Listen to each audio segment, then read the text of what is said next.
बड़ी समस्या, मेन समस्या तो ये अडानी ग्रुप को ये जो सौर ऊर्जा प्लेट की हम सुन रहे हैं कि इनका प्रस्ताव तैयार करके और गवर्नमेंट को भेज रहे हैं और यहाँ सौर ऊर्जा की प्लांट लगेंगे।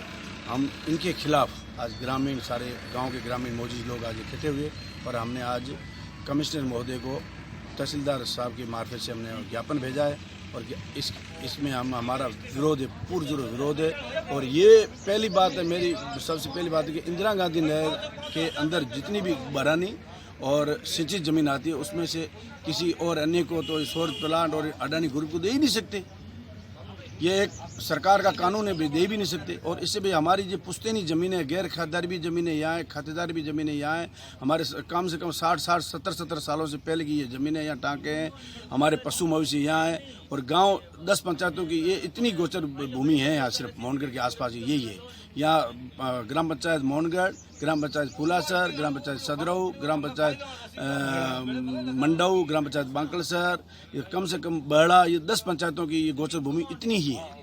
और मेरी सरकार से विनती है, प्रशासन से विनती है, मेहरबानी करके ये मोहनगढ़ की बरानी भूमि को छोड़ करके अन्य जगह आप मेहरबानी करके ये प्लांट लगाएं और ताकि हमारा भी यहाँ पशुधन बच सके और हम भी रात की सांस लें और बाकी 2004 की पत्रावलियाँ हैं वो भी हमारी यहाँ हम आवंटन कराएं। ये मेरा सरकार से विनती है। अगर ये हमारे विरोध के बावजूद अगर ये प्लांट लगाते हैं तो हम पूरा विरोध करेंगे और आंदोलन चलाएंगे और उग्र आंदोलन भी चलाएंगे। उस जवाबदारी सरकार और जिला प्रशासन की होगी।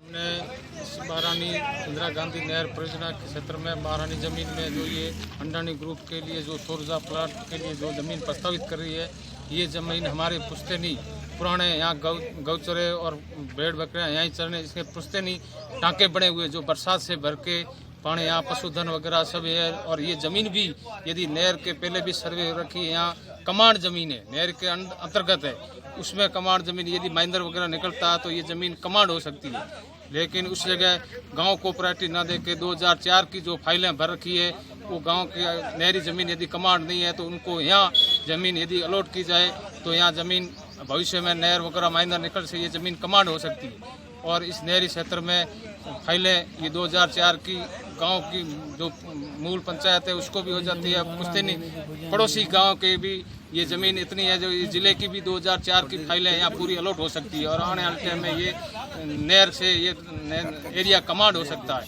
इसलिए इसको अडानी ग्रुप को यहाँ ना देकर दूसरी जगह जहाँ बिल्कुल बारानी है, जहाँ कोई नहर की संभावना नहीं है, इंदिरा गांधी नहर क्षेत्र से छोड़ के बाहर की यदि कोई ज़मीन दे तो भले दे सकते हैं, लेकिन परियोजना के अंदर ये ज़मीन आवंटन नहीं होगी। इसका हम विरोध करते हैं। यदि गवर्नमेंट ने ज़बरदस्ती अलॉट की तो हम स्थानीय लोग यहाँ इसका विरोध करेंगे और प्लेटें नहीं लगाने देंगे। कहीं सुनने में आ रहा है कि पनोदराय और उनके अंदर भी ज़मीनें की जाएगी अलॉटमेंट।